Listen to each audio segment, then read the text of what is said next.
Selamat pagi, Assalamualaikum warahmatullahi wabarakatuh.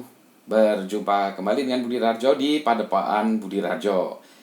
Kita masih akan membahas tentang wisdom-wisdom dari Pak Buntoro. Kali ini spesifiknya adalah tentang negosiasi. Kadang kalau kita sedang susah dalam bisnis, khususnya nih sekarang ini dalam menghadapi pandemi COVID-19, bagaimana kita bernegosiasi dengan pihak-pihak lain. Perusahaan kita atau usaha kita sedang terpuruk atau sedang susah atau mungkin malah sedang naik-naiknya ya. Bagaimana kita bernegosiasi dengan misalnya bank kalau kita berhutang ke bank, atau venture capital kalau kita mendapat penyuntikan dana venture capital atau penyedia modal lainnya gitu. Gimana kita negosiasi dengan mereka?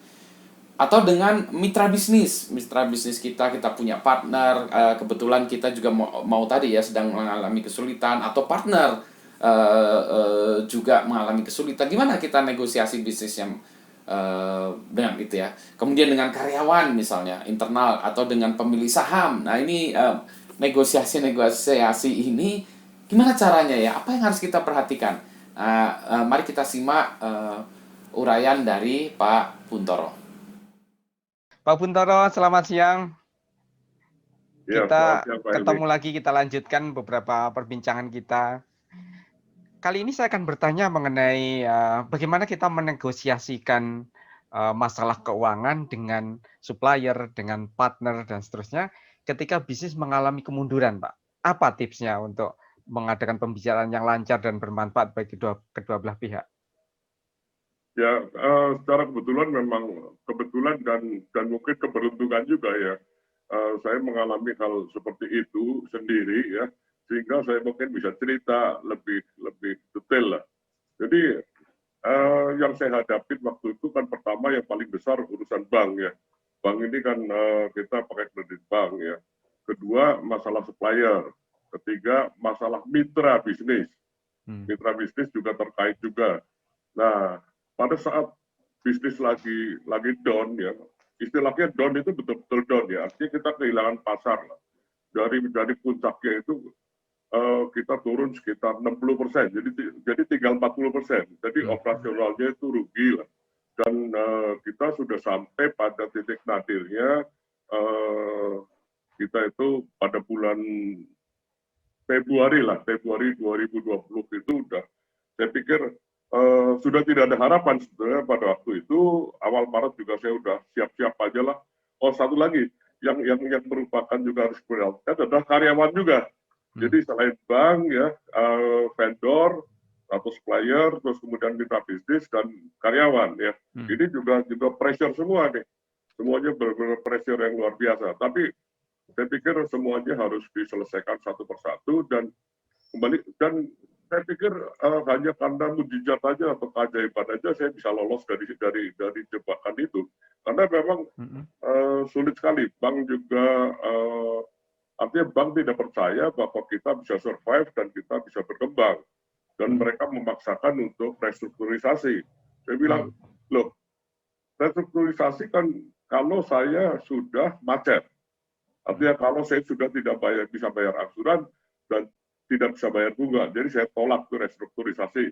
Jadi saya dengan yakinnya saya pikir bisa menyelesaikan permasalahan bank ini, dan dia akhirnya juga dengan terpaksa menerima memperpanjang kredit kita. Karena gini, kita harus tahu juga setiap negosiasi itu kita harus tahu sebenarnya hati nurani bank itu apa. Pada dasarnya kan mereka tidak ingin macet. Nah, pada dasarnya itu, jadi ya kita harus memperlihatkan bahwa kita punya pengharapan dan kita punya bisnis model yang baru, yang memang bisa kita buktikan bahwa akan bisa mengangkat kembali bisnis kita.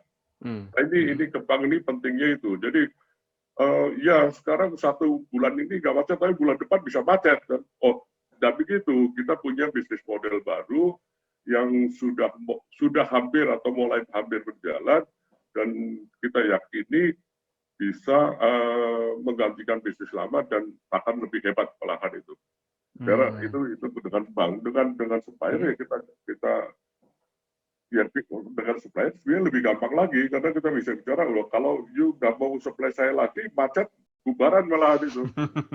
Dan saya jamin lah, saya yakin akan bayar, akhirnya mereka juga mau. Nah, yang rumit itu dengan mitra bisnis, ya, mitra bisnis ini karena kita dulu itu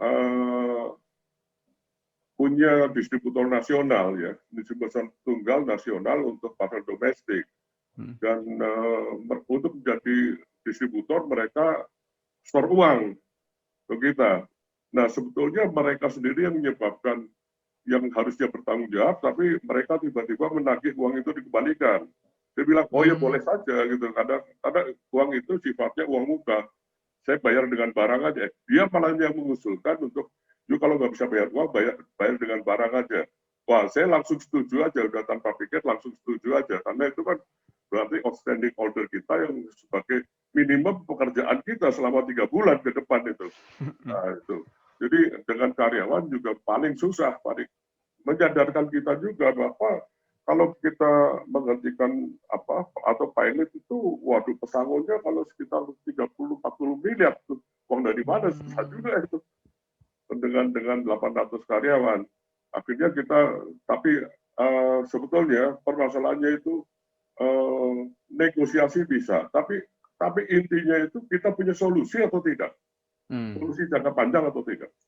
Kalau tidak hanya menunda kematian saja, hanya menunda kematian, dan makin lama makin berat, makin sakit, ya makin pain ya.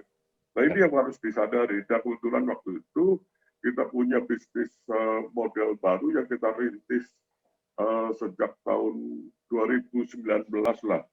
2019 akhir itu, dan ternyata yang kita tidak sangka-sangka bahwa brand kita itu MAK itu laku untuk dijual. Jadi kapasitas kita laku untuk dijual. Jadi banyak orang minta mau bikin ke kita dengan brand mereka, kita yang bikinin. Dan tanpa di luar ekspektasi kita, ya boleh aja, tapi yuk kasihlah setiap perusahaan itu yang mau bikin tuh, yuk kasih 2 miliar sini untuk jaminan. Mereka bayar, kita dapat 5 perusahaan. Nah, ajaib sekali sebetulnya memang. Dan ya dengan kita membuktikan bahwa kita punya kapasitas dan pernah mencapai penjualan yang bagus, juga ada perusahaan yang mau jadi distributor nasional juga. Jadi sekarang ini untuk yang karena basis kita sebetulnya itu kan untuk domestik itu penjualan ke pemerintah. Nah, penjualan ke pemerintah itu kan hanya satu jalan, satu akses, yaitu melalui e-katalog. Jadi mulai Desember kemarin kita malahan masuk di e-katalog itu dengan 6 entitas. Yang itu tadi 5 OEM ya. Kemudian kita sendiri masuk di situ. Jadi luar biasa sekali, dan dengan itu kita yakin juga bahwa bisnis ini akan bergulir.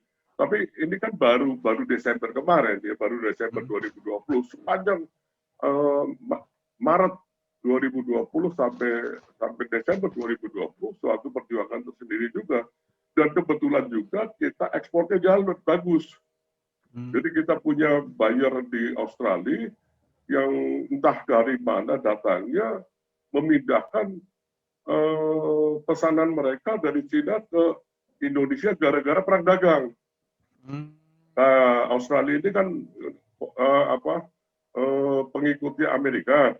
Jadi Amerika bilang bahwa negara-negara sekutu dia harus memindahkan atau memutuskan hubungan dengan Cina. Nah, Australia ini rupanya cukup militan mengikuti dan langsung diputuskan, dan ya kita mendapatkan limpahan dari Cina itu. Sebetulnya ini sudah dipersiapkan juga dari beberapa bulan sebelumnya, tapi yang memicu memindahkan pesanan dari Cina ke Indonesia itu perang dagang Amerika. Jadi kita dapat itu pesanan sekaligus 100 kontainer ya, itu nilainya kira-kira $5 juta. Jadi 70 miliar. Jadi luar biasa sekali. Dan kebetulan yang terakhir adalah COVID. Dan COVID ini mendorong pemerintah untuk tidak memberlakukan belanja melalui e-katalog. Nah, jadi kita bisa karena nggak ada darurat ya, harus cepat dan sebagainya. Nah, kira-kira jadi intinya sebetulnya memang negosiasi itu harus dilakukan.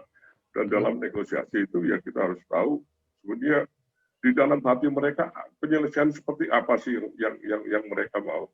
Nah, di situ kita baru memasukkan kepentingan kita lah untuk agar supaya ya bahasa kerennya mungkin win-win solution ya. Tapi Kalau Pak Buntoro, saya mau nanya ya, kalau tadi misalnya tadi ya karena Pak Buntoro punya apa ya, punya leverage banyak gitu kan ya. Kalau misalnya saya perusahaan yang mau diskusi tadi dengan berbagai pihak tadi negosiasi gitu. Sementara ini udah mau ancur-ancuran gitu ya. Apakah sebenarnya udah Pak Budi tutup aja lah, pasrah tutup aja Pak Budi gitu, atau sebetulnya selain ya ekspektasi yang dari mereka yang dilihat, apalagi yang harus saya kalau mau negosiasi yang harus saya persiapkan tadi ya, ekspektasi dari dia, solusi yang mau kita tawarkan, apalagi Pak Buntoro kira-kira yang perlu diperhatikan pas saya nanti mau negosiasi dengan ya yang pasti Pak, yang pasti itu keberuntungan lah. Tapi di luar itu ya memang kita harus punya ketegaran lah, ketegaran menghadapi permasalahan kita ya. Jadi sepanjang kita bermasalah juga saya tidak berhenti tersenyum Pak, dan santai saja gitu loh. Karena dalam pikiran saya pasti ada solusi lah, ada solusi untuk mengatasi semua ini. Walaupun saya juga tidak yakin 100% bahwa ada solusinya. Tapi kembali lagi Pak Gani, ini kemungkinan spiritual lagi ya. Artinya mungkin saya percaya sekali ya bahwa kebaikan ini akan menghasilkan kebaikan. Jadi saya bukan Islam, tapi saya menggunakan banyak jargon-jargon Islam, bukan jargon-jargon lah. Jadi kalau kita bicara, karena apa yang kita lakukan membuat teknopark atau segala macam, kita berbuat sepenuh hati untuk memajukan masyarakat, intinya satu, fastabikul khairat Pak. Berlomba-lomba berbuat kebaikan. Nah itu aneh juga jadi.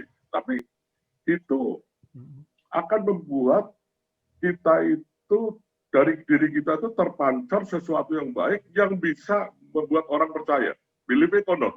Nah itu kira-kira begitu Pak Budi. Jadi intinya itu adalah kemauan baik lah, kemauan baik ya untuk bekerja sama, kemauan baik.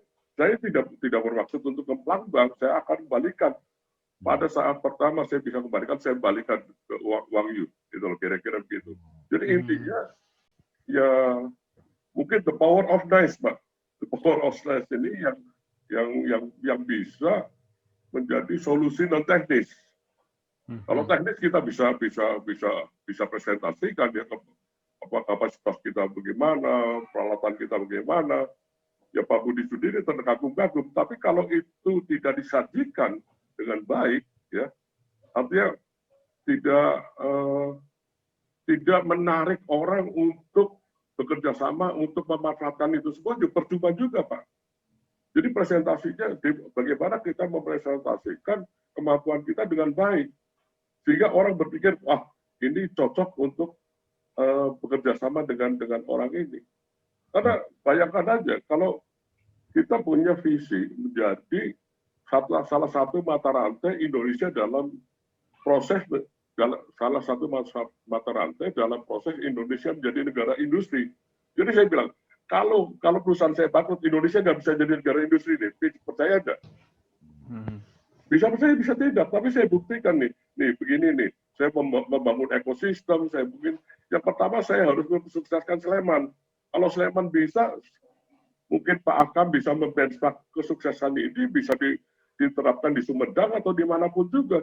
Sehingga suatu ketika ada gerakan kolosal Indonesia seperti di Cina, kita berlomba, kita tentunya dengan kearifan lokal yang berbeda, bersemangat untuk membangun. Lah Sleman bisa, Pak ya Sumedang nggak bisa. Kira-kira begitu, tak?